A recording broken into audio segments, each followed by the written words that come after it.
So, andito na naman tayo at yun, panoorin nyo naman ang nangyari sa aking gabi.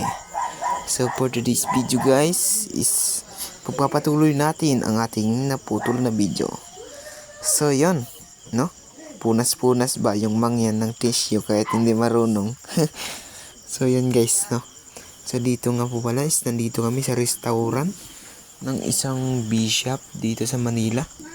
So, yan. Pagkatapos nun, dali-dali akong muntang sa CR.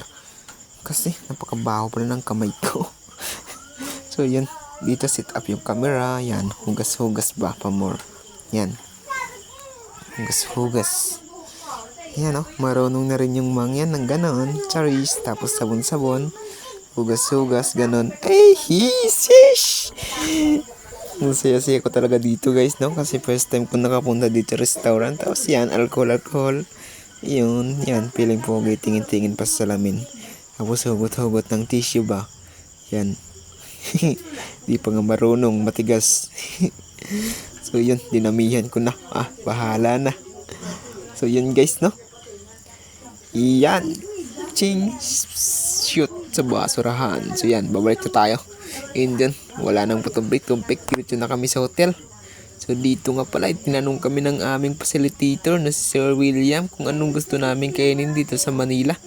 At sinabi namin na pizza kasi di pa kami nakasubok kumain nito. So yun, ito nga yung kasama ko. Shout out kay Carlo Raimundo.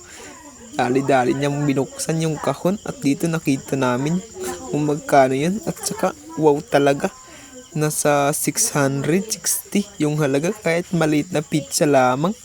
Pero at least nasolve kami. Charis. So yun, ito, sinabihan ko yung tropa ko, ba't ang tagal mo magbukas? So yun, no? Yan, patawa-tawa lang yan, pero gutom na yan. 12 na yata yan, hindi pa kami natutulog. Tapos si Sir William tawang-tawa sa amin kasi masaya siya na masaya rin kami. So yun, no? Yun, may nakakwan na tissue sa baba. Yun, tuwang-tawa kami dyan kasi di namin alam, kala namin pira. Iyan, no? Buksan na.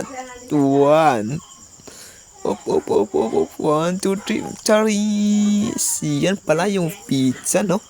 So dito nga is talagang namangha kami. Tapos si Sir William, parang ang siya niya pag nakikita kaming masaya, no? So kaya thank you talaga sir sa inyong pagtulong sa amin, no? So dito wala nang patumpik-tumpik na, diretso kain na guys. Yun, no? Ma'am, tapos nagulat ko, kami 3 bilog dun. Tapos nalaman ko, pineapple lang pala. Yung rami-rami nun namin sa bundok. So dito is nag-house tour pa nga kami, no? Ay hotel tour.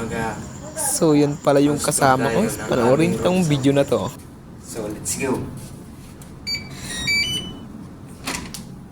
So welcome sa Manila Prince Hotel. So kung makikita nyo is napakaganda dito pa lang guys. So makikita nyo, ito yung lalagyan ng mga damit. Yan. So dito yung CR, may naligo dyan. So ito yung mga kama guys. So makita nyo naman ang sulit. Ito yung mga kapihan guys. Ito yung sugar. Yan. Tapos ito yung kape. Ito yung mga baso guys. Kapag kaya nyo ng emergency, just call a telephone. And you put to your ear. And kung gusto nyo ng TV guys, pwede nyo punta doon. Saka pili lang kayo dito kung anong channel. Yan. So ang pinakamaganda dito sa hotel is meron kang free wifi. So papakita natin ang kagandahan ng Manila Prince Hotel pag umaga. Yan. Ganyan guys kaganda sa Manila pag umaga. So yun. So, abangan nyo na guys ang pagdating namin sa awarding din sa Peninsula. So, let's go!